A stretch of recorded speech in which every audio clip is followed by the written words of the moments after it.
দেখো, মৌলসমূহের পর্যাবৃত্ত ধর্ম এবং রাসায়নিক বন্ধনের মধ্যে একটা রিলেশন আছে। তো পর্যাবৃত্ত ধর্মটা আমরা একটু পরে পড়বো, এটা হচ্ছে 9-এ, তোমরা ভালোই শিখছো, সমস্যা নেই।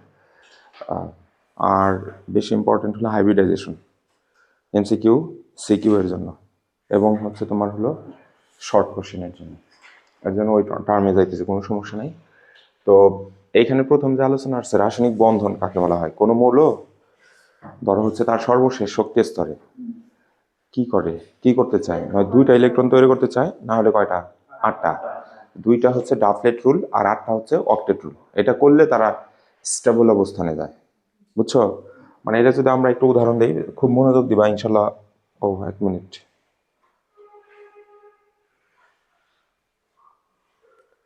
1 মিনিট, আমরা একটু সময় নিই, ক্লাসটা নতুন একটা লেকচারে নিয়ে যাই। 1 মিনিট।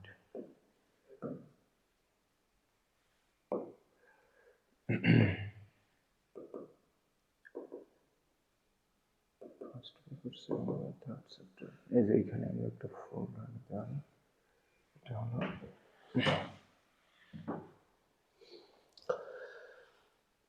কত জন অনুচ্ছেদ? 3.7 3.7। আচ্ছা, আমরা এখানে লিখে নিলাম হচ্ছে কেমিক্যাল বন্ডিং। আচ্ছা, বন্ড, তারপর হচ্ছে হলো এটাই তো কুমা, বন্ড, তারপর হাইব্রিডাইজেশন।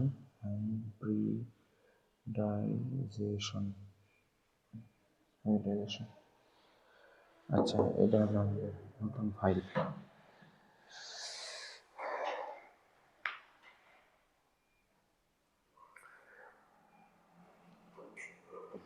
সিকিউ যে দিয়েছিলাম ওগুলা কি লিখে প্র্যাকটিস করছিলে তোমরা?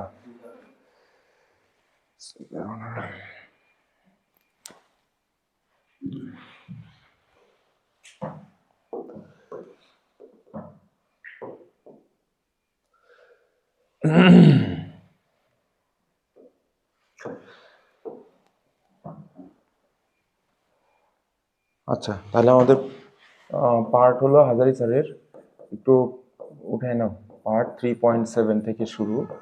এখানে থাকবে হচ্ছে কেমিক্যাল বন্ডিং, বন্ডিং আর হাইব্রিডাইজেশনের all basic. Hybridisation bilingual teaching আর লার্নিং মেথডটা একটু ইফেক্টিভ হয়। কিছু কিছু ইংরেজি টার্মস তোমাদের শিখতে হবে। তো কেমিক্যাল বন্ডিং হচ্ছে রাসায়নিক বন্ধন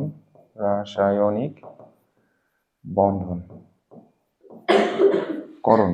আর হচ্ছে হাইব্রিডাইজেশন মানে হলো সংকরায়ন। এখন একটা সেন্স মেক করো, রাসায়নিক বন্ধন মানে কি?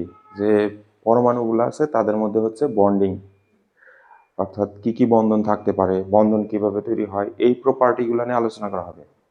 আর সংকরায়নের আর একটা রূপক অর্থ হলো, বা বাংলা ভাষায় আমরা যদি বলি মিশ্রিতকরণ মানে হচ্ছে একটা অরবিটাল আর একটা অরবিটালের সাথে মিশিয়ে ফেলতে হবে, মিশিয়ে নতুন কোনো একটা জিনিস বা অরবিটাল তৈরি করতে হবে, ওটাই হলো হাইব্রিডাইজেশন। সংকরায়ন টার্মসটা যদি আমরা ওই অন্যভাবে বলি, যেমন হাইব্রিড আমরা খাবার বলি না, এক দেশের খাবারের সাথে আর একটা দেশের খাবারের মানে তোমার হচ্ছে গিয়া কিছু জিনোমিক্যাল বৈশিষ্ট্য মিক্সড করে তার মধ্যে একটা ভ্যারাইটি আনা, এটা হলো এক ধরনের হচ্ছে হাইব্রিডাইজেশন। ফর এক্সাম্পল, আমরা এই যে হাইব্রিড গরু বলি, হাইব্রিড এই যে পোলট্রি মুরগি, এটাও তো এক ধরনের হাইব্রিডাইজেশনের মাধ্যমে তার সাইজ বড় করা হয়েছে। নর্মালি একটা মুরগি বড় হইতে 4 থেকে 5 মাস লাগতেছে, আর ওইটা হচ্ছে তোমার মানে 30 দিনেই মানে মোটামুটি কত বড় হয়ে যাইতেছে, এরকম মেথড। তার মানে হাইব্রিডাইজেশন মানে এটা যদি আমরা রূপক অর্থে মনে রাখি, ছোট অরবিটালকে মিক্সড করে আমরা বড় তৈরি করব, এগুলা সামনে আসতেছে, এগুলা না পারলে কোনো অনেক বাধা আসবে সামনে। তো রাসায়নিক বন্ধন কিসের জন্য তৈরি করে আমরা ফলো করব হচ্ছে এই বইটাও আমরা সাথে, বই আনছো সাথে, বইটাও আমরা দাগিয়ে নেব। বিসমিল্লাহির রহমানির রহিম। ওয়ালাইকুম সালাম। তো প্রথমে যেটা আসছে যে রাসায়নিক, এই পড়াটুকু এইটুকু দাগ দাও, বাসায় যে এটা পড়বা। রাসায়নিক বন্ধন হচ্ছে এখানে লেখা আছে ইলেকট্রন ত্যাগ এবং গ্রহণ অথবা শেয়ার করার মাধ্যমে এই যে নিকটস্থ নিষ্ক্রিয় গ্যাস অথবা অধিক স্থিতিশীল অর্থাৎ মোর স্টেবল স্টেটে পৌঁছানো। এটা কেন হয়? যেমন আমি তোমাকে বলি, ধরো এই যে নাইট্রোজেনকে আমরা যদি দেখাই, নাইট্রোজেন 7 এর ইলেকট্রন বিন্যাস করলাম, এই 1s2 2s2, এই হলো 2p3। তো আমরা সব সময় বন্ধন গঠনের হ্যাঁ আলহামদুলিল্লাহ, বন্ধন গঠনের সকল প্রসেস ঘটে হচ্ছে কোথায় ঘটে বলো তো? Balance shell. কোথায়? ব্যালেন্স। এটার নাম কি? Balance shell. আচ্ছা, ব্যালেন্স শেলে ঘটে, অথবা এর বাংলা নাম হচ্ছে যোজ্যতা স্তর। তোমাদের অবশ্যই যে কাজটা করার দরকার সেটা হলো, আজকে হলো হাইব্রিডাইজেশন পড়াচ্ছি, সবচেয়ে বড় টার্ম এবং সবচেয়ে মানে তোমরা যে সেদিন সিকিউ দেখাইলাম না, সকল সিকিউ এর মধ্যেই প্রায় এটা পাওয়া যাচ্ছে। তো আমরা যত ধরনের, এই যে এখানে বইটাও দাগিয়ে নিও, বাসায় যায় কিন্তু বই পড়তে হবে, বইয়ের বিকল্প কিছু নেই, শীট তো আছেই। তো আমরা এখানে যেটা দেখতেছি যে ব্রাশ, তাহলে তারা কি জন্য কাজটা করে? ওই সর্বশেষ শক্তি স্তরে তোমার হচ্ছে এই যে অষ্টক পূরণের জন্য করে। আর একটা হচ্ছে তোমার হলো ডাপলেট, দ্বীপ, দুইটা পরমাণু এক জায়গায় স্থাপন করে তোমার হচ্ছে গিয়া, যেটাকে আমরা দ্বিতত্ব বলি, কি বলি? দ্বিতত্ব, এই স্টেটে পৌঁছানোর চেষ্টা করে। তো এর জন্য এখন একটা পয়েন্ট নেই, লেখো হচ্ছে ধাতু। এটা 9-এ পড়ছো, ধাতু প্লাস অধাতু। লেখো অধাতু is equals to ionic bond হয়, আয়নিক বন্ধন হয়। একটু লিখে নাও, এইটুকুই, এটা একটা নিয়ম। আচ্ছা, তারপরে হচ্ছে, আর এইখান থেকে এটা থেকে হচ্ছে হলো যে যৌগটা হবে সেটা হলো আয়নিক যৌগ, আয়নিক যৌগ। আচ্ছা, আর এখানে আমরা নিলাম হচ্ছে রুল 2, অধাতু এবং অধাতু। অধাতু একই অধাতু হইতে পারে, এটা একই হইতে পারে, ভিন্ন ভিন্ন অধাতু হইতে পারে। যেটা হয় সেটা হলো সমযোজী বন্ড হয়, সমযোজী বন্ধন হবে। আচ্ছা, আর এই ধরনের যৌগগুলাকে আমরা বলবো হচ্ছে সমযোজী যৌগ, সমযোজী যৌগ। আচ্ছা, এটা নিলাম। তারপরে একটা পয়েন্ট লেখো, রুল, এখানে লেখো হচ্ছে ধাতু, এখানে অবশ্যই একটু ব্র্যাকেটে লেখো একই, একই প্লাস আরো একটা ধাতু ওই একই, একই। এটা হচ্ছে তোমার হচ্ছে ধাতব বন্ধন, ধাতব বন্ধন। আচ্ছা, ফর এক্সাম্পল আমরা যদি একটা উদাহরণ দেই, এই যে এটার ক্ষেত্রে, যেমন ধরো সোডিয়াম আর ক্লোরিন, এই দেখো এটার নামের শেষে কি আছে? আম আছে। আর এটার নামের শেষে কি আছে? দন্ত ন। আচ্ছা, যাদের নামের শেষে আম থাকবে তারা হলো ধাতু, আর যাদের নামের শেষে দন্ত ন থাকবে অধাতু। একটু ব্যতিক্রম ঘটনা ঘটলে ঘটতে পারে, যেমন আয়রন, আর সে দন্ত ন কিন্তু সে কি ধাতু, ধাতব ক্যারেক্টার দেখায়, বাট ওর ফেরাম, আর একটা ল্যাটিন নাম আছে ফেরাম। আচ্ছা, এইটার ক্ষেত্রে যদি আমরা দেখাই, যেমন এই যে NH3, দেখো এখানে আমরা দেখতেছি হলে যে এটার নামের শেষেও দন্ত ন আছে, এখানে এই যে হাইড্রোজেনের নামের শেষেও দন্ত ন আছে, মনে রাখার জন্য আমরা এগুলা বলি আর কি, এগুলা কোনো নিয়ম না। তাহলে নাইট্রোজেন অধাতু, হাইড্রোজেন অধাতু, তাহলে নাইট্রোজেন আর হাইড্রোজেনের মধ্যে যে বন্ডিংটা আছে এটা কি বন্ধন? সমযোজী, এবং যৌগটা হচ্ছে একটা সমযোজী যৌগ।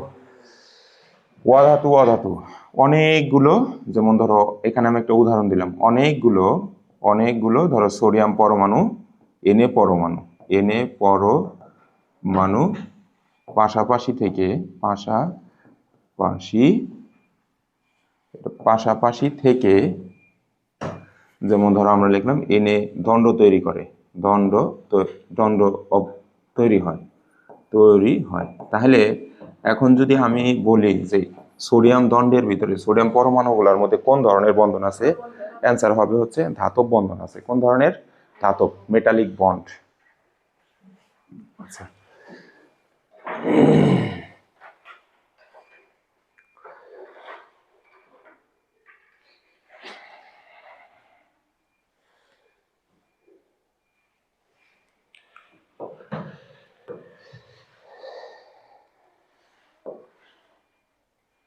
হচ্ছে না? মানে পাশাপাশি থেকে, পাশাপাশি অবস্থান করে, পাশাপাশি থেকে সোডিয়াম দণ্ড তৈরি হয়। তাহলে সোডিয়াম দণ্ড, এই যে উপরে যে এই যে অ্যালুমিনিয়াম দেখতেছো, এই যে আয়রনের দণ্ড দেখতেছো, এই যে এটা একটা অ্যালুমিনিয়াম দণ্ড, এইগুলোর মধ্যে তাহলে কোন ধরনের বন্ড আছে? Metallic bond. ঠিক আছে? আচ্ছা, হয়েছে?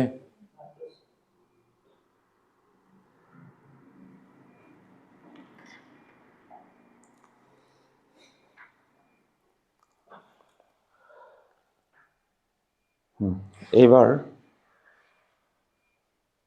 আচ্ছা,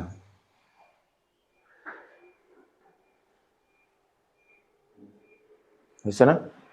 আচ্ছা, তাহলে দেখো এখন এইখানে টার্মস অনুযায়ী আমরা এই যে এখানে দেওয়া আছে ধাতু ধাতু, এই যে ধাতু প্লাস অধাতু আয়নিক বন্ড, আর অধাতু অধাতু হলে সমযোজী বন্ড। তাহলে এখানে যা কিছু হবে এই দেখো তাদের পরমাণুর যোজ্যতা স্তর বই আছে, হ্যাঁ এটা দাগ দেয়, এখানে লিখে নাও হচ্ছে ব্যালেন্স শেল। ব্যালেন্স শেল, এটা ইংরেজিতে এই টার্মসটা শিখতে হবে। তাহলে ঘটনাগুলো যা কিছু হবে, ইলেকট্রন আদান প্রদান শেয়ার যা কিছু হোক, এটা শুধুমাত্র যোজ্যতা স্তরেই হবে। কোথায় হবে? যোজ্যতা স্তরে, অর্থাৎ ব্যালেন্স শেলে হবে।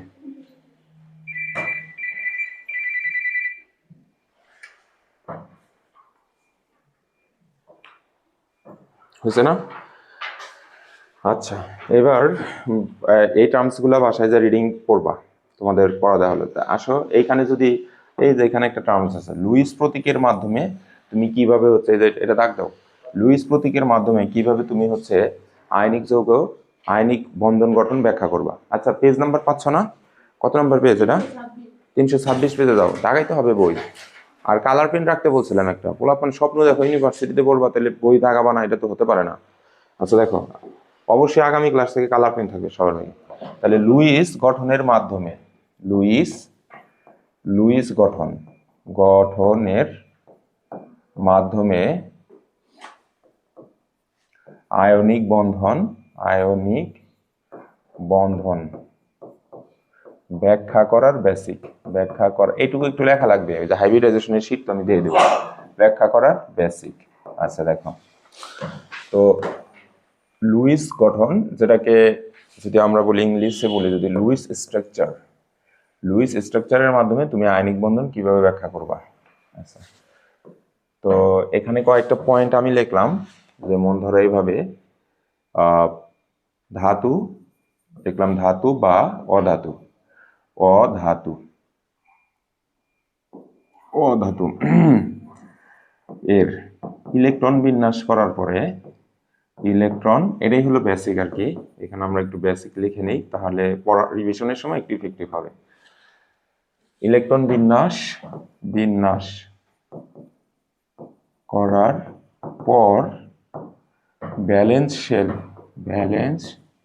শেল এর, ব্যালেন্স শেল মানে কি? সর্বশেষ শক্তি স্তর, মানে এখানে বাদে লিখলাম সর্বশেষ, এরপরে আর কোনো শক্তি স্তর ইলেকট্রন নাই। শক্তি স্তর এর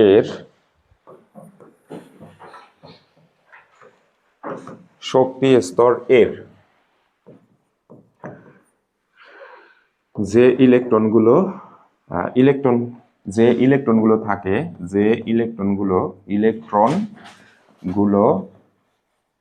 থাকে, তাদেরকে ডট অর ক্রস চিহ্ন দ্বারা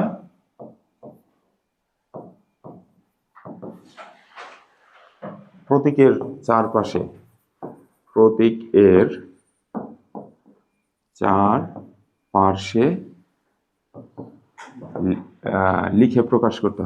লিখে প্রকাশ করতে হবে, এটাই হচ্ছে তোমার হচ্ছে লুইস গঠন বা লুইস স্ট্রাকচারের বেসিক, মেইন বেসিক।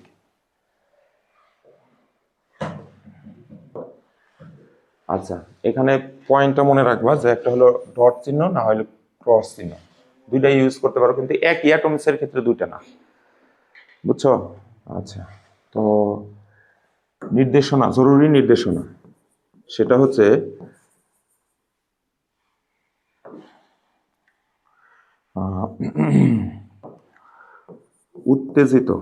উত্তেজিত ইলেকট্রন বিন্যাস করে দেখতে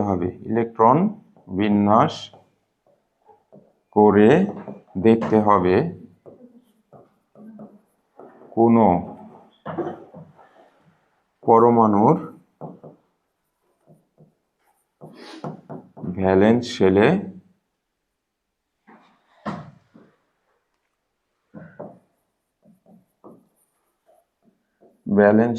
এ কয়টি জোড় ইলেকট্রন অথবা কয়টি বিজোড় ইলেকট্রন রয়েছে, বিজোড় ইলেকট্রন রয়েছে।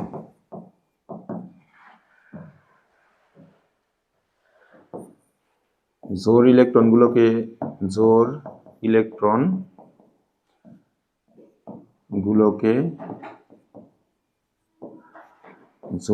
জোড় অবস্থায় লিখতে হবে। জোড় অবস্থায়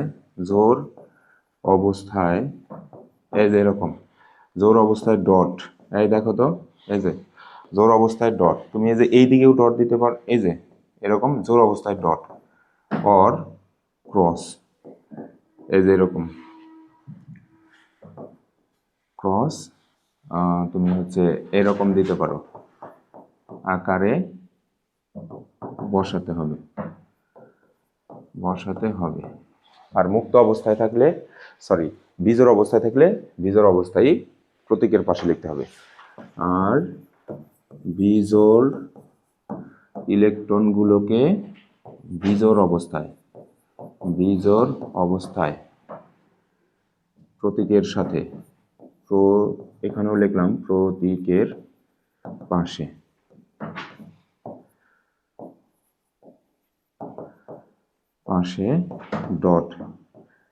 ডট হলো এই যেরকম, অর ক্রস, এই যে ক্রস হলো এরকম আকারে লিখতে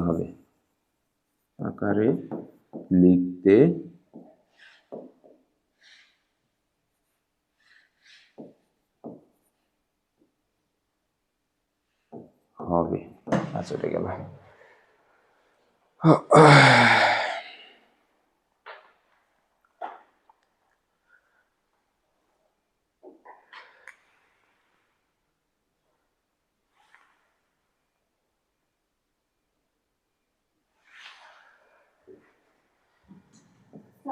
হ্যাঁ অবশ্যই।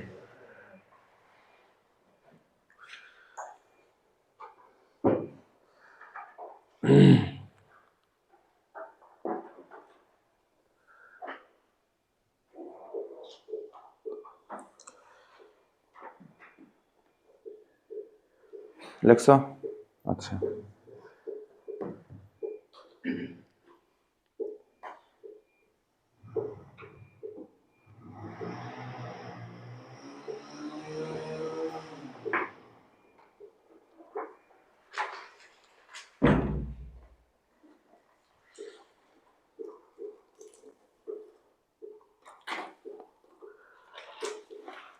নির্ভুলভাবে টাইপ করো। হয়েছে? আচ্ছা তাহলে টার্মসগুলো নিয়ে এখন কাজ করি আমরা।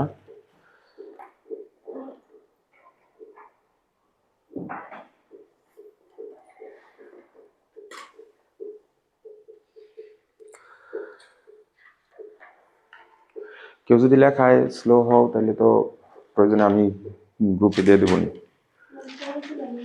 আচ্ছা তুমি পরে নিও। হ্যাঁ রেডি?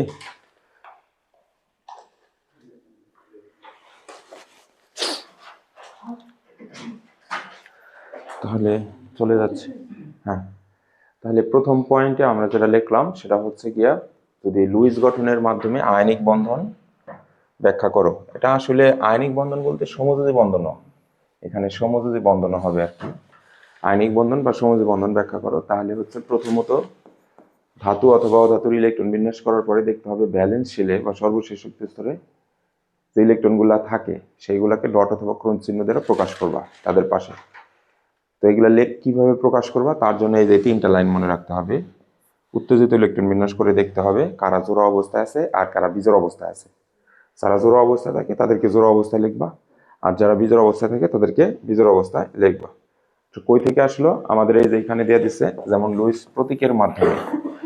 প্রতীকের মাধ্যমে সোডিয়াম পরমাণুকে প্রকাশ করছে। এই যে সোডিয়ামের পাশে একটা ডট দিছে, ক্লোরিনের এখানে ডট দিছে, দেখা যায় জোড়া জোড়া জোড়া, এটা বিজোড়। এটা কেন হলো এরকম? তাহলে আমরা এটা যদি দেখি, এই যে সোডিয়ামের ইলেকট্রন বিন্যাস করলাম করে আমরা পাচ্ছি 1s2 2s2 2p6, এই হলো 3s1। ব্যালেন্স শেল হলো আমাদের এই যে এইটুক, আমরা বলছিলাম এই যে এটা হচ্ছে ব্যালেন্স শেল, তাই না?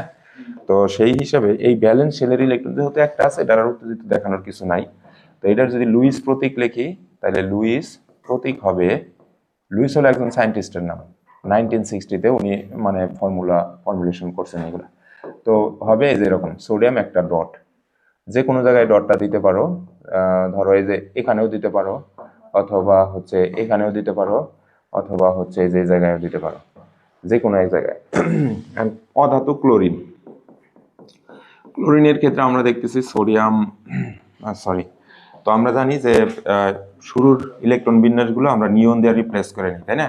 তাহলে এখানে 10টা চলে গেল, 2s 2p পর্যন্ত গেছে, এই হলো 3s2, এই হলো 3p, কত হবে বলো? 5, তাই না?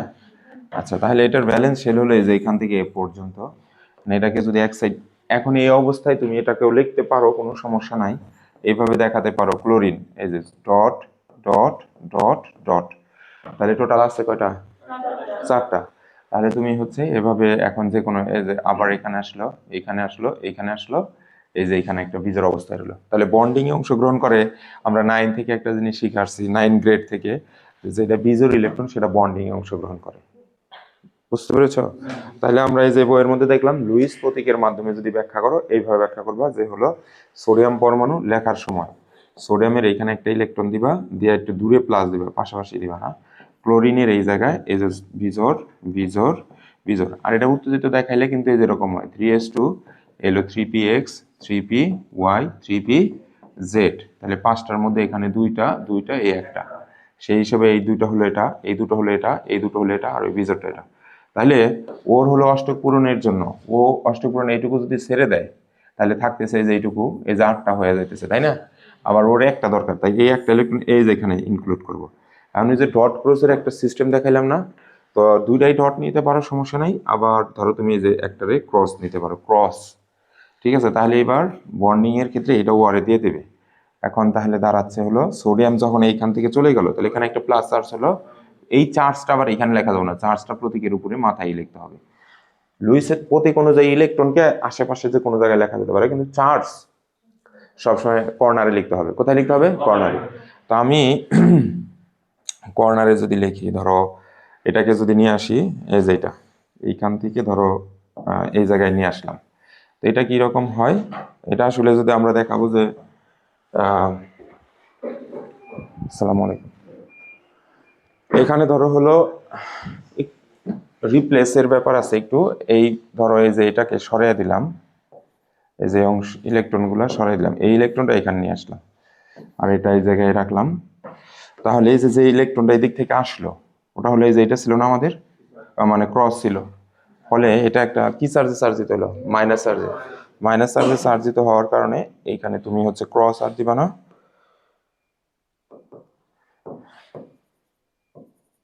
তাহলে এই যে এখানে একটা এরকম মাইনাস দিলা। আচ্ছা, এখন এই প্লাস চার্জ আর এই মাইনাস চার্জের মধ্যে একটা বল কাজ করবে, এটার নাম হলো ইলেকট্রোস্ট্যাটিক স্ট্যাটিক ফোর্স।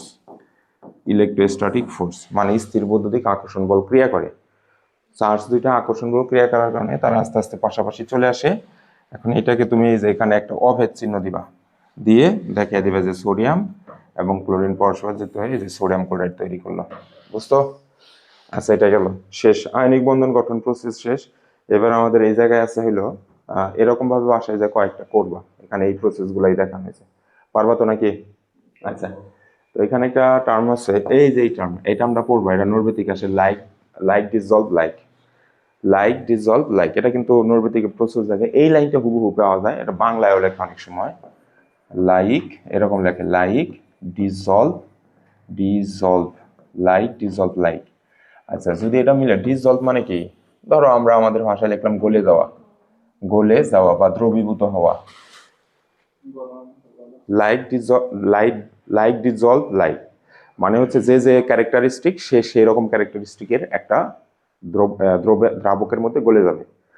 যেমন ধরো আমি যদি লিখি, একটু আগে আমরা যেটা দেখে আসলাম, এই যে এইখানে আমরা দেখলাম হচ্ছে আয়নিক বন্ধন, সমযোজী বন্ধন, আর একটা হচ্ছে ধাতব বন্ধন, আরো বন্ধন আছে সেগুলো পরে। তো আয়নিক বন্ধনের ক্ষেত্রে যেটা হয় আয়নিক যৌগ, আর সমযোজী বন্ধনের ক্ষেত্রে যেটা হয় সমযোজী যৌগ, এই যে এখানে আমরা লিখে রাখছি। তাহলে লাইক ডিসলভ লাইক অর্থাৎ ও দ্রবীভূত হবো ওর মতো ক্যারেক্টার, ও একটা আয়নিক দ্রাবকে দ্রবীভূত হবে। আর ও দ্রবীভূত হবে সমযোজী দ্রাবকে। ফর এক্সাম্পল, পরে যদি তুমি দ্রবীভূত করো, যেমন পানির মধ্যেও ভেঙে যাবে, কারণ এখানে পানির মধ্যে ধরো H প্লাস এবং OH মাইনাস আছে। আর ও যদি দ্রবীভূত হয়, সমযোজী সব পানিতে দ্রবীভূত হবে না, আয়নিক লাইক দ্রাবকে দ্রবীভূত হবে না। কিন্তু একটা সমযোজী দ্রাবক নাও, যেমন CCl4, এই যেটার মধ্যে তো সমযোজী বন্ধনী আছে। কিভাবে আছে? কারণ হচ্ছে এখানে তোমার হলো কার্বন টেট্রাক্লোরাইড, ঠিক আছে, যেটা হচ্ছে তোমার হচ্ছে অপোলার দ্রাবক, অপোলার, ওটার মধ্যে কোনো পোল থাকবে না, পজিটিভ নেগেটিভ থাকবে না। কিন্তু ওই যেটার মধ্যে দেখো পজিটিভ চার্জ, নেগেটিভ চার্জ, কারণ পানির গঠন সেই পিচ্চিকাল থেকে আমরা দেখে আসতেছি, এটাই হলো পানির স্ট্রাকচার। এটা পার্শিয়াল প্লাস চার্জ, এটা পার্শিয়াল প্লাস চার্জ, আর এটা হলো পার্শিয়াল নেগেটিভ। পার্শিয়াল অর্থ মানে আংশিক, আংশিক পজিটিভ নেগেটিভ চার্জ। তাহলে ওইটার মধ্যে আয়নিক ক্যারেক্টার আছে না, ওই ক্যারেক্টারের মধ্যে যত আয়নিক যৌগ আছে দ্রবীভূত হবে। কিন্তু ওই এইটা যায় ওইখানে দ্রবীভূত হবে না। তো ওর মতো লাগবে, ওর মতো কারা, যেমন এইটা সামনে আমরা আসবো, একটু হালকা টাচ দিয়ে রাখলাম। এর জন্য হলো আমাদের এই যে লাইনটা লেখা আছে লাইক ডিসলভ লাইক, আর বাকিটুকু একটু রিডিং করো। হ্যাঁ, এবার আসে হলো এই যে সমযোজী বন্ধন। সমযোজী বন্ধন, এর আগের ক্লাসে আমরা দেখছি সমযোজী কথাটাকে যদি আমরা অ্যানালাইসিস করি, সমযোজী, আচ্ছা, তাহলে এটা ভাঙলে আমরা এখান থেকে পাই, একটা লিখলাম হচ্ছে সম প্লাস, আর এখানে লিখলাম হচ্ছে যোজি। আচ্ছা, তো এই জায়গায় সম শব্দটা আসছে কোথা থেকে? সমান। আর যোজি আসছে হলো যোজনী থেকে, যোজনী থেকে। আর যোজনী কথাটার আর একটা রূপ হলো যোজ্যতা, যোজ্যতা। আর যোজ্যতার কয়েকটা টার্ম আছে, একটা নাম হলো যোজ্যতা ইলেকট্রন, লিখলাম যোজ্যতা, এখানেও লিখলাম যোজ্যতা, যোজ্যতা। যোজ্যতা এখানে লিখলাম ইলেকট্রন, ইলেকট্রন। আচ্ছা, আর এখানে লিখলাম হলো স্তর। ভালো করে মনোযোগ দিবা। যোজ্যতা মিনিং হচ্ছে হলো লাস্ট, এখানেও লিখলাম হচ্ছে লাস্ট, ইংলিশে যদি আমরা মিনিং করি, অর্থাৎ লাস্ট ইলেকট্রন, লাস্ট স্তর। বুঝছো? তার মানে বোঝা যাচ্ছে যে যোজ্যতা স্তরের যে কয়টা ইলেকট্রন থাকবে একজনে, ধরো এ একটা মৌল, বি একটা মৌল, ওর লাস্ট শক্তি স্তর থেকে যদি 3 জন আসে, ওর লাস্ট শক্তি স্তর থেকেও 3 জনই আসতে হবে। অর্থাৎ সমান সংখ্যক যোজি, সমান সংখ্যক ইলেকট্রন কি করতে হবে? শেয়ার করতে হবে। ও 2টা করলো, ও 3টা করলে হবে না, ও 3টা করলো, 2টা করলে হবে না। অসমান হলেই এ ধরনের ঘটনা আর ঘটবে না। তাহলে আমরা এটা বুঝলাম, ক্লিয়ার কনসেপ্ট। এটার এই লাইনটা দ্বারা কি বুঝাইছে না, সমযোজী নামকরণ হলো কেন, সেটা গেল। বুঝছো তো? তাহলে আমরা এখানেও যদি লুইস প্রতীকের মাধ্যমে দেখাই, তাহলে এটার স্ট্রাকচারটা হবে এমন, যেমন আমি যেমন বললাম, লুইস গঠনের মাধ্যমে, লুইস প্রতীকের মাধ্যমে, প্রতীকের মাধ্যমে মাধ্যমে আমরা হচ্ছে এই মিথেন এর গঠন ব্যাখ্যা করব। ঠিক আছে? তাহলে ফার্স্ট অফ অল আমরা হলো কার্বন 6 এর ইলেকট্রন বিন্যাস করলাম 1s2 2s2, এই হলো তোমার 2p2। তাহলে ব্যালেন্স শেল নাও, এই যেটা হলো ব্যালেন্স শেল, মনে আছে? তাহলে ওটাকে উত্তেজিত করলাম, যেহেতু চার্জ যোজন ইউজ করছে, একবারে ডিরেক্ট ডাবল স্টার দিয়ে দিলাম। তাহলে আমরা এখানে দেখতেছি এই হলো 1s2, এটা তো একবারে পিক ভেঙে কয়টা হবে? 2px 2py 2pz। এখানে কয়টা ইলেকট্রন আছে? 2টা, এই যে 2টা এখানে গেল। আর এইখান থেকে একটা ইলেকট্রন প্রমোট হয়ে, এই যে এইখান থেকে এই 2s থেকে একটা ইলেকট্রন প্রমোট হয়ে শক্তি শোষণ করে প্রমোট হয়ে এইখান থেকে লাভ দিয়ে এই স্তরে চলে আসলো, অর্থাৎ 2s উপস্তর থেকে 2ps উপস্তরে চলে আসলো। তাহলে এবার আমরা এখানে কয়টা বিজোড় ইলেকট্রন পেলাম? 4টা। তাহলে ও কয়টা শেয়ার করবে? তাহলে ওর লুইস প্রতীক হচ্ছে এই যে লুইস প্রতীক হলো জাস্ট এরকম কার্বন দিয়া এখানে একটা ডট, এখানে একটা ডট, এখানে একটা ডট, এখানে একটা ডট, সেটা গেল। এবার আমরা যাই হচ্ছে হলো হাইড্রোজেনের ইলেকট্রন বিন্যাস করলে একটা ইলেকট্রন তো, তাহলে এটা এই যে এরকমই রইল 1s1। তো এর যদি বলি লুইস প্রতীকটা কি, আমি লিখলাম লুইস প্রতীক। পরীক্ষার হলে এরকম মানে লিখতে হবে না যেটা লুইস প্রতীক, তোমরা ডিরেক্ট করবা। তাহলে হাইড্রোজেনের এটা এই যে একটা ক্রস দিলাম।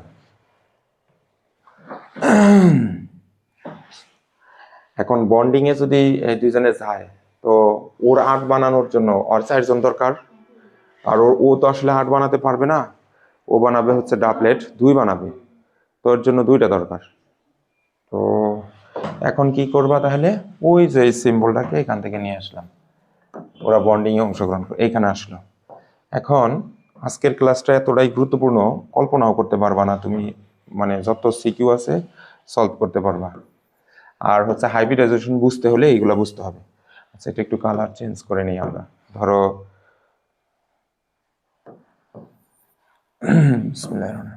তো এটাই যে এই দিক থেকে ওর পাশে এসে বললো যে আপনার সাথে সংযুক্ত হতে চাই।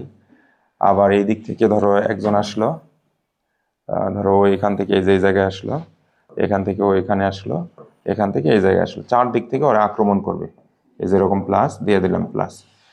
তো এটাকে আমরা হচ্ছে লেখার সময় অবশ্যই একটু খেয়াল রাখবা, এই ক্রসটা যেন আর কি ওই মুখোমুখি দেওয়া হয় আর কি, বুঝছো? আচ্ছা, আর ক্রস আর প্লাস চিহ্ন যেন একবারে সমান না হয়, আর এটার প্রতীক ঘেঁষে যেন থাকে। বোঝো না আমার কথা? আচ্ছা যা, এটা আমি মুছে দিলাম। ব্যাপারটা হলো যে এরকম, আমি ধরো এই যে হাইড্রোজেন লিখলাম, প্রতীকটাই যেটা ছোট থাকে যেন একটু, মানে এই যে ইগুলা ডট এবং ক্রস গুলা, তো আমরা এই যে এখানে দিলাম, এই যে এরকম যেন থাকে। নয়তো আবার মনে হবে গাণিতিক চিহ্ন অনুযায়ী মনে হবে কি যে প্লাস আর গুণন একসাথে করা হয়েছে। তাহলে এই যে স্ট্রাকচার এখন দাঁড়াইলো, কার্বন, এই যে ইলেকট্রন, এই যে ডট, এই ক্রস দিয়ে হাইড্রোজেন আসলো, এই ডট এবং ক্রস দিয়ে হাইড্রোজেন আসলো, ডট এবং ক্রস দিয়ে এখানে একটা হাইড্রোজেন আসলো, ডট এবং ক্রস দিয়ে একটা হাইড্রোজেন আসলো। আর গত ক্লাসেই তো বলছি যে আমি কারোর সাথে যদি হ্যান্ডশেক করি, আমার হাত আর তার হাত মিলা কয়টা হাত হয়? দুইটা। তাহলে এখন এই দুইটা হাত যখন এক জায়গায় থাকে তখন এই যেরকম একটা সরল রেখার মতো হয়। তো বিজ্ঞানী লুইস বলেছেন যে প্রতি এক জোড়া ইলেকট্রনকে একটা রেখার মাধ্যমে তোমরা প্রকাশ করবা। তাহলে এটার জন্য একটা রেখা, এটার জন্য একটা রেখা, এটার জন্য একটা রেখা। তাহলে স্ট্রাকচারটা দাঁড়ায় হচ্ছে এইদিকে একটা, এইদিকে একটা, এইদিকে একটা, এই যে এইদিকে একটা। নাও,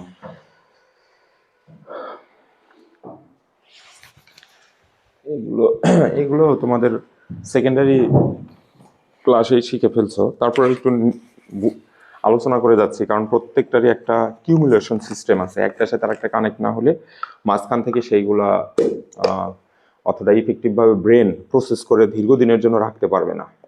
অত পরবর্তীতে পরীক্ষার হলে যা দেখবে যে সব জটলা পেকে যাচ্ছে।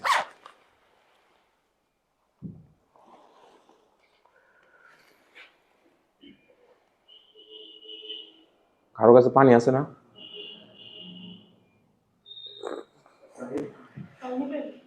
একটু পানি খেয়ে, ধন্যবাদ।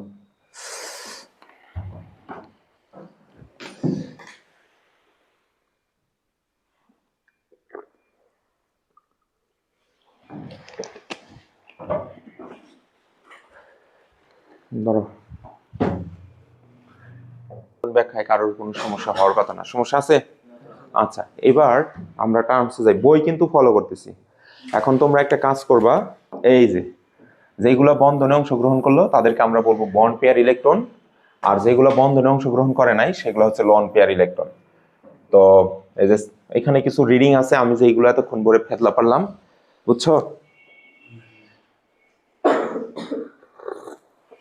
দাগ দিছে এটা, এই যে এতক্ষণ পরে যেগুলো বললাম যে প্রতীকের চারদিকে তোমার কি হচ্ছে গিয়ে লিখতে হবে হ্যান ত্যান, বোঝা নাই মনে হয়? বইটা কি রিডিং পড়বা না বাসায় যায়? না পড়লে তোমার দোষ, এটা টিচারের দোষ না। আচ্ছা, তাহলে এখন বলো বন্ধন জোর শব্দটা কই থেকে আসলো, আর হলো মুক্ত জোর শব্দটা কই থেকে আসলো? তো এটা ওই যে 5 অধ্যায়ের একটা শীট দেখাইলাম না একদিন, তোমাদের গ্রুপে কি শেয়ার করছিলাম? ওইখানে লেখা আছে যে সকল ইলেকট্রন বন্ধন গঠনে অংশগ্রহণ করে, বন্ধনে অংশগ্রহণ করে জোড়া অবস্থায় থাকে। এই যে বন্ধনে অংশগ্রহণ করে কি ওরা জোড়া অবস্থায় আছে না, তার জন্য এটার নাম হচ্ছে বন্ড পেয়ার। পেয়ার মানে কি বলতো দেখি? জোড়া। এই যে এটা হচ্ছে bond pair, bond pair, bond pair electrons, electron. আর এটার মধ্যে কোনো ধরনের কি মুক্ত ইলেকট্রন আছে? যদি আমরা হচ্ছে ধরো এই যে এটা নিলাম নাইট্রোজেন, নাইট্রোজেন 7, এই হলো 1s2 2s2 2p3। এটা তোমরা আঁকা অবস্থা দেখি সবার খাতা চেক দেই। লুইস প্রতীকের মাধ্যমে এই যে এটা NH3 এর গঠন দেখাও, আমাকে তৈরি করে দেখাও দেখি পারো নাকি। নতুন একটা পেজ নাও, অবাক আসলেই।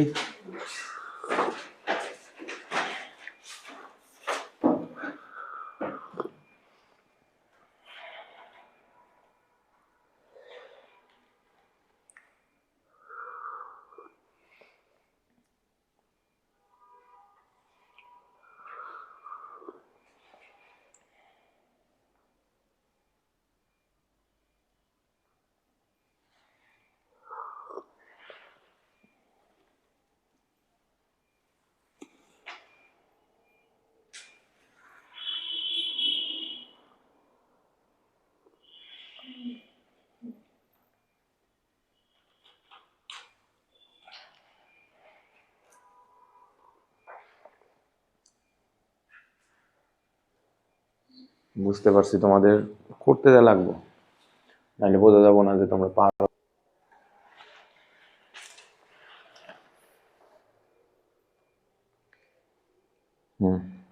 গুড।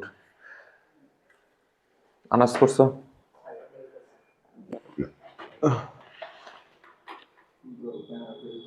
গুড।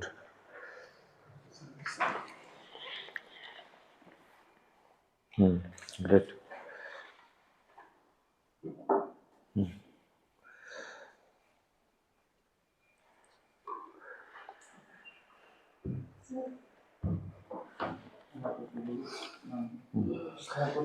হ্যাঁ, এ পর্যন্ত যতগুলা দেখছি সবচেয়ে নির্ভুল হলো এটা। আচ্ছা, অনেক বড় একটা ভুল আছে, খুঁজে বের করো। একটা না, দুইটা ভুল।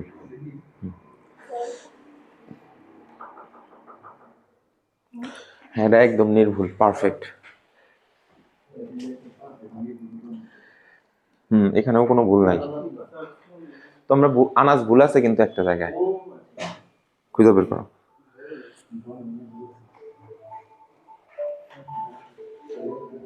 Perfect time for preparing for office at 7:45 a.m.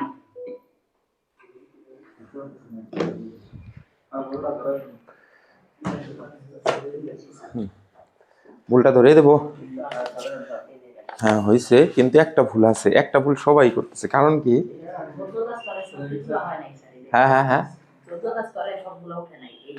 হ্যাঁ, গ্রেট।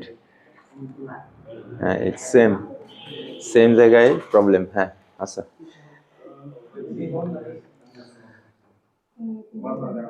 তুমি এত দেরি কেন? আচ্ছা, যাই হোক। এই যে এই 4 জনেরটা হয়েছে। আচ্ছা, আসো তোমরা এখন দেখো, তোমরাও সবাই পেরেছো, মানে ভুল হয়নি, কিন্তু কিছু কিঞ্চিত ভুল রয়েছে। আচ্ছা, তো এখন দেখো এই জায়গায় ভিডিও কি রান আছে? আচ্ছা, এখানে ধরো 7 দিলাম। এই অধ্যায় কিন্তু শেষ। এখন যদি বলি শেষ, কিভাবে শেষ? এখন খালি মানে একদম মানে মেইন পয়েন্টে ঢুকে পড়ছি। আমি বলছি যে সবার আগে বই শেষ করবো, তোমরা পড়া বাদ দিবা আমার কাছে, ঠিক আছে? তো এটা মাথায় রাখো। আসলেই তোমাদের ধরে রাখার তো কিছু নাই, তোমরা অনেক বড় স্টুডেন্ট এখন। 2px 2py 2pz, তোমাকে আমি 4 মাস এই বই শেষ, 4 থেকে 5 মাসে শেষ করা ট্রাই করব, যেইগুলা পড়লে একাডেমিক বোর্ড পরীক্ষায় তোমার কোনো বেগ পাইতে হবে না। ওগুলো পড়া শেষ, তারপরে তুমি পড়া বাদ দিবে। তারপরে হচ্ছে রিভিশন করবা। তুমি হচ্ছে গিয়া যে বড় বড় অ্যাডটেক প্ল্যাটফর্ম আছে, তারা হচ্ছে বিভিন্ন ধরনের, ধরো এখানে আবার একটা কথা আছে, যারা হচ্ছে গিয়া নিজেকে নিয়ন্ত্রণ করতে পারো না, সেলফ কন্ট্রোল না। ফর এক্সাম্পল ধরো তুমি হচ্ছে গিয়ে ক্লাস করতেছো, ক্লাস করতে যায় তোমার বন্ধু একটা মেসেজ দিল, ওই মেসেজ দেখতে যায়, মেসেজটা জাস্ট সিন করতে যায়, তোমার 10 মিনিট চলে গেছে, তুমি জানো, মানে ওই যে সিন করতে যায়, ও একটা কথা বলছে, তুমি এটার উত্তর দিয়ে দিচ্ছ, উত্তর দিতে যায় তারপর আর একটা প্রশ্ন, এই যে শেষ। এরকম যদি হয় তাহলে অ্যাডটেক থেকে কোনো কেনার প্রয়োজন নাই। কিন্তু এখন কিন্তু অনেক স্টুডেন্ট আছে যারা সবচেয়ে বেশি ভালো করতেছে অনলাইন প্ল্যাটফর্ম থেকে, কারণ ওরা হলো সেলফ কন্ট্রোল। তো এটা বুঝবা তুমি নিজেই যে তুমি আসলে সেলফ কন্ট্রোল কি কন্ট্রোল না। যেমন আমি তো অনেক বড় মানুষ না, অনেক বয়স হয়ে গেছে গা, সেই জায়গা থেকে আমার নিজের উপরেও নিজের অনেক সময় সেলফ কন্ট্রোল থাকে না। একটা এর জন্য ফোন দিয়ে কিন্তু আমি কোনো সময় কোনো কিছু স্টাডি করি না, মানে পড়িই না। সম্পূর্ণ পড়াটা থাকে আমার হচ্ছে ল্যাপটপ বেস, আর যে একটা ট্যাবলেট, আবার হচ্ছে আইপ্যাড বেস। এই ফোন হলো পুরোটাই বন্ধ করে রাতে যখন স্টাডি করি অন্য রুমে রেখে নেই। কারণ হচ্ছে গিয়া এই ক্ষেত্রে আমি একটু উপকার পাই, দীর্ঘ টাইম ধরো কাজের মধ্যে কনসেন্ট্রেশন রাখতে পারি। তো তোমাদের ক্ষেত্রে যদি এরকম হয়, পিতামাতাকে এটা বলতে পারো যে আমাকে একটা হলো ডেস্কটপ কিনে দেন, সেটা হলো কমন রুমে থাকবে, যারা হচ্ছে ফ্যামিলির সাথে থাকো। মানে এটা যদি কমন রুম হয়, এটা হচ্ছে তোমার রিডিং রুম অ্যান্ড বেডরুম, এটা তোমার বাবা মা থাকে, এটা তোমার ভাই থাকে, এটা তোমার দাদা দাদি থাকে। তো এটা থাকবে হলো এই জায়গায়, এইখানে খাবার টেবিল সব আছে, তুমি এখানে বসে স্টাডি করতেছো, আর এই দিকে থাকবে। তো তুমি যখন কন্ট্রোললেস হয়ে যাবা কোনো কারণে, এখান থেকে যে যাতায়াত করবে, কিরে তুই কি করস, পড়স না কি করস, এই ক্ষেত্রে তোমার কিছুটা হেল্প হবে পাগলারা। বুঝাইতে পারছি? এটা হচ্ছে সময়ই বলে দেবে, কারণ ভালো জায়গায় পৌঁছাতে হলে কিছুটা তো কাজ করতেই হবে। আর আরেকটা হলো একটা মোটা খাতা থাকুক সবার বাসায়, আমি এটা বলি এরকম, ওটার উপরে লেখা নেবে টু ডু লিস্ট, মানে 7 দিনের একটা হিসাব নিজেকে নিজে দিতে হবে যে তুমি এই 7 দিনে কেমিস্ট্রি কত আওয়ার্স পড়ছো। আজকে এখান থেকে চলে গেলা, যাওয়ার পরে হচ্ছে উপরে ডেট থাকবে, ধরো তুমি বাসায় গেলা 8:30টায়, 8:30টায় যে পৌঁছাইছো, কলেজে যাও নাই, তো 8:30 অত একটু নাস্তা করে যখন টেবিলে বসলা কেমিস্ট্রি খুললা, ঠিক ওই টাইমটা এক্সাক্ট টাইমটাই লিখবা। এখন পড়তেছো 20 মিনিট পরে তুমি টায়ার্ডে আছো, তাহলে ধরো 9:20-এ ব্রেক, ওখানে কলম দিয়ে লেখা রাখবা। হেঁটে মেটে আইসা আবার পড়তে বসলা, মানে 9:40 থেকে কত পর্যন্ত পড়ছো, তাহলে কেমিস্ট্রি ওই দিনে কতটুকু হলো, 7 দিন পর কেমিস্ট্রি কতটুকু পড়ছো। এইভাবে মোটামুটি একটা হিসাব নিলে ভিতর থেকে একটা অনুশোচনা সৃষ্টি হবে যে ও আমার কেমিস্ট্রি এই সপ্তাহে কম পড়া হয়েছে, ফিজিক্স কম পড়া হয়েছে, এটা আমার আবার একটু কাভার করে নিতে হবে। বিশেষ করে এটা অনেক কাজে দেবে। এখন এত এই মডার্ন টেকনোলজির মানে এই যুগে আমরা যখন পড়ছি তখন তো এই ফোন কিচ্ছুই ছিল না, জাস্ট আমাদের কাছে রেডিও ছিল, রেডিও তৎকালীন টাইমে তো আমরা ওই রেডিওই বাজাইতাম। তো ওই জায়গা থেকে আমরা যেটা বলতেছিলাম যে আমার এই যে আমি যে মেথডটা বললাম না তোমাদের মোটা খাতার কথা, এইটা তখন আমরা ইন্টারমিডিয়েটে যে আমি করছি, যে ওর আঙ্কেল আমরা একসাথে করছি, একই হচ্ছে গিয়া একটা ইউনিট ভাড়া নিয়েছিলাম, ওইখানে 8 জন হলো, সবাই হলো এসএসসি পরীক্ষার্থী ছিলাম। তো তোমরা এটা করে দেখো, অনেক হেল্প হবে, নিজ গরজেই পড়াশোনা করতে হবে। তো আসো এটা যদি আমরা দেখাই, আছে এরকম টু ডু লিস্ট আছে। আগামী ক্লাসে আমার ওই যে আইএলস এর টু ডু লিস্ট দেখাবো নি, মানে 2023 সালে আমি ডেইলি কয় ঘন্টা করে পড়ছি সেটা এক লেখা আছে, কোনটা কোন সাবজেক্ট নিয়ে আসবো নি, এটা দেখে তোমাদের একটু যদি অনুপ্রেরণা পাও। তো আমরা যদি এখন এখানে 3টা দেখি, যে এরকম তো, যে যখন আমি বললাম ভুল হয়েছে, আনাস হলো খুঁজে বের করছে, তো এটার দ্বারা বোঝা গেল যে ও খুঁজে বের করতে সক্ষম। তো আমরা হলো এটা যদি লুইস প্রতীক নিয়ে কথা বলি, লুইস সিম্বল, তাহলে আসতেছে এই যে নাইট্রোজেনটা আমি এখানে দিলাম। আমরা তো একটু আগে লিখছিলাম যে শুধুমাত্র ব্যালেন্সের ইলেকট্রনগুলো তার প্রতীকের চারদিক দিয়ে বসাইতে হয়, তাই না? এই যে জোড়া আছে বাবা, এটাকে তুমি এই যে জোড়ায় রাখবা, আর এটা এখানে একটা থাকবে, এইখানে একটা থাকবে, এইখানে একটা থাকবে, এই যেটা হলো লুইস প্রতীক, লুইস সিম্বল। এটা কিন্তু সায়েন্টিস্ট লুইস এই প্রতীক সিস্টেমটা হলো মানে দিয়ে গেছেন, মানে আবিষ্কার করছেন বা ইনোভেশন তার এটা, বুঝতে পারছো? আচ্ছা, তো এটা গেল। এখন তুমি কার সাথে ওর বন্ডিং তৈরি করতে চাচ্ছ? হাইড্রোজেন। তা হাইড্রোজেন 1 = এই হচ্ছে 1s1, তাহলে হাইড্রোজেনের লুইস সিম্বল হচ্ছে হাইড্রোজেন, এই ডটই দিলাম এবার, বুঝবা না? তো এখন ডিরেক্ট, এখন তোমরা একটু বড় হইলা, আজকে ধরো এই ক্লাসের লাস্ট স্টেজে যা তুমি বড় হচ্ছ, তো ওর কয়টা ইলেকট্রন লাগবে? ও একটাই বন্ডিং এ মানে পার্টিসিপেট করবে, শেয়ার করবে, কিন্তু ও কয়টা করতে চাচ্ছে? তাই বলতেছে তুই পামন হয়ে চাঁদের দিকে হাত বাড়াইতে আসছস। বলছে কোনো সমস্যা নেই ভাই, আমাদের ফ্যামিলিতে আমরা 3 জন আছি, এই একজন মানে একই চেহারার, এই একজন আর এই একজন। তখন এই যে ওই এই দিক থেকে এসে বললো যে এই যে আমার ইলেকট্রন নিয়ে তুমি আসো, আমরা বন্ডিং এ অংশগ্রহণ করি। এই দিক থেকে ও ঘুরলো একটা পজিশনে আইসা, এই দিক থেকে যাওয়ার সাথে গেল, বুঝছো এবার? এখন ও কি করবো, ও চিন্তা করলো আচ্ছা একটা নিজ নিজ দিক থেকে যাইতে হচ্ছে, ধরো এটা বুঝাইলাম, এই যে এরকম ভাবে শেপে চলে গেল, ডিরেক্ট গেলাম। এখন এইখান থেকে আমরা শিখলাম এই যেটার নাম হচ্ছে bond, bond fair, bond pair, pair না বন্ড পেয়ার ইলেকট্রন, আসলেই কিন্তু ব্রিটিশ অ্যাকসেন্টে বন্ড পেয়ার, পেয়ার ওয়াটার, মানে লাস্টে আরটা আমরা এগুলো সাইলেন্ট করে রাখি আর কি। তাহলে দেখা এই যে এটা হচ্ছে loan pair electron, loan pair electron, loan pair electron. কি লন পেয়ার বন্ড পেয়ারে কারো কোনো সমস্যা আছে? যদি বাচ্চারা লন পেয়ার বন্ড পেয়ার অসুবিধা হয়, সামনে যে বন্ডিং এর কোন টোন কোনো কিছুই মানে তোমার মুখস্থ করা ছাড়া তোমার পিছ ছাড়বে না, বুঝছো? আসো এখন তোমার ডিরেক্ট পারতে হবে।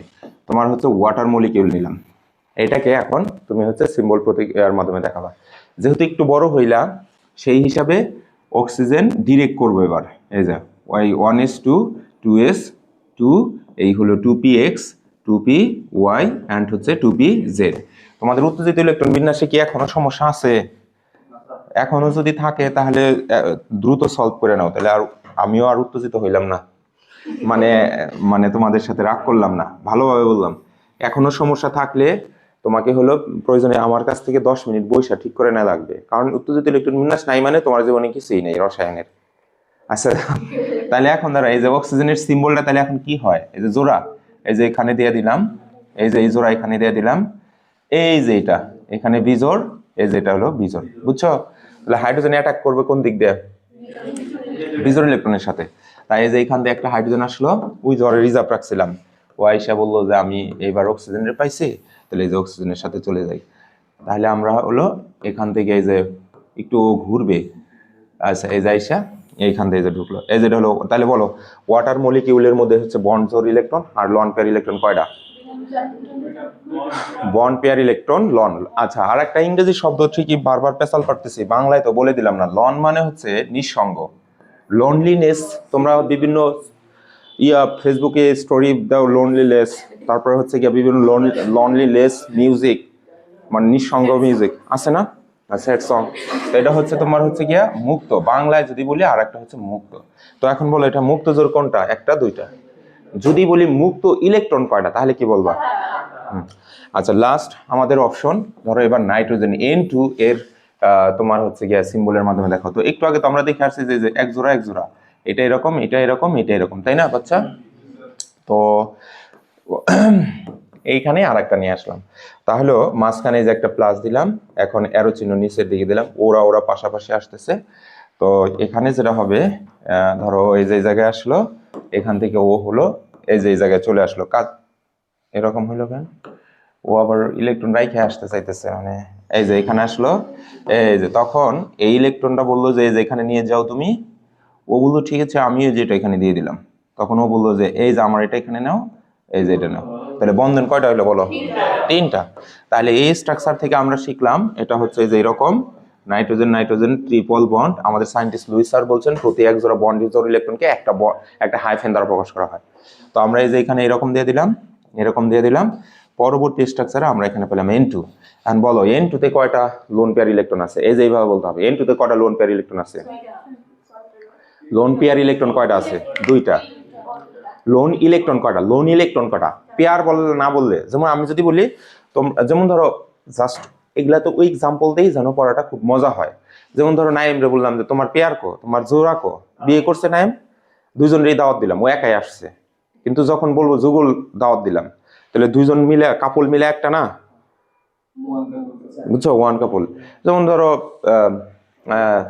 নোমান নোমান বিয়ে করছে, বউ মারা গেছে গা, এখন যেখানেই যাক ও একাই, একটা সিট। বুঝাইতে পারছি? এগুলা এমনি উদাহরণ, এগুলা অন্যরকম।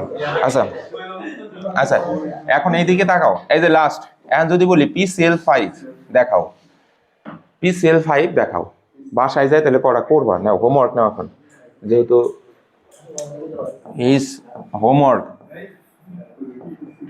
PCl5, PCl3, NH3, যেগুলা তোমাদের বোর্ড পরীক্ষা বেশি আসে ওইগুলো আমি দিয়ে দিতেছি। SO2, SO3, carbon die oxide, methane, তারপরে হচ্ছে ধরো CH3 bond CH3, CH2 double bond CH2, CH triple bond CH। Hello my dear all student, এই যে এইগুলোর সাথে পরিচিত আছো? এই লাস্ট এই তিনটা পরিচিত আছো? এগুলা লাগবে, এগুলা দিলাম। তারপরে হচ্ছে আর কি দেওয়া যায়, আর আর কয়েকটা দেই, এগুলা নিয়ে আর কোনো পরে আমার সময় থাকবে না এগুলা পড়ানোর। NH3 দিছি না? আচ্ছা, NH3 দিলাম, NCl3 আচ্ছা দেবনি, SiCl4,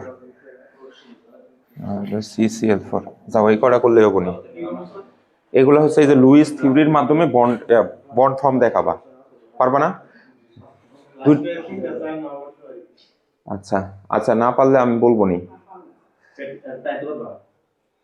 মানে এগুলা লাগবেই, অর্গানিক কেমিস্ট্রিতে লাগবে। আচ্ছা, আর এই পাশে দুইটা দিয়ে দিলাম হচ্ছে magnesium chloride, magnesium oxide, aluminium Al2O3, এইটাই করে যাও, আর লাগবে না।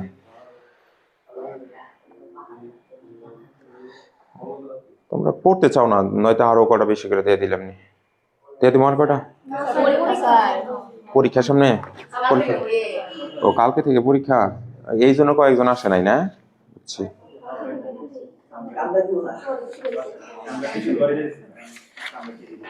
আচ্ছা, বইয়ের মধ্যে যেই কটা আছে কটা, হ্যাঁ